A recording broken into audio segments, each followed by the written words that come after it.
To me, in 2004, I met Pastor Anne for the first time in CRC London.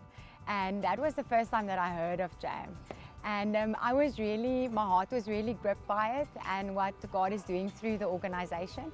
And then in 2006, I met Pastor Peter for the first time.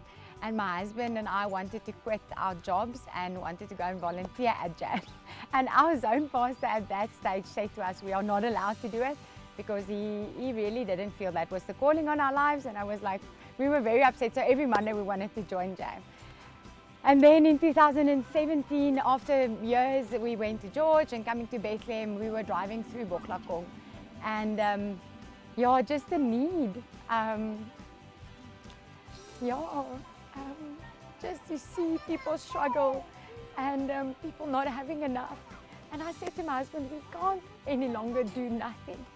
And so that Monday, that was the Friday, that Monday we got into our car and we drove to Jam in Johannesburg, and we sat down with you, and that's where the journey started.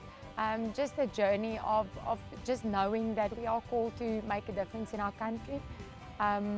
Having kids of my own, knowing that there's children struggling, not having food, going for a whole weekend without having a single meal. That's just something that you can't ignore. When you see the need, you have to answer the call.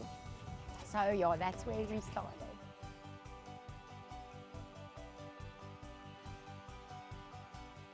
We have seen tremendous changes. When we identified our first creches, we had a lot of children, a lot of HIV children with lesions on their skins, and their hair wasn't growing. We saw a lot of stunting, malnutrition in our creches. And this was creches where they were supposed to be fed every day.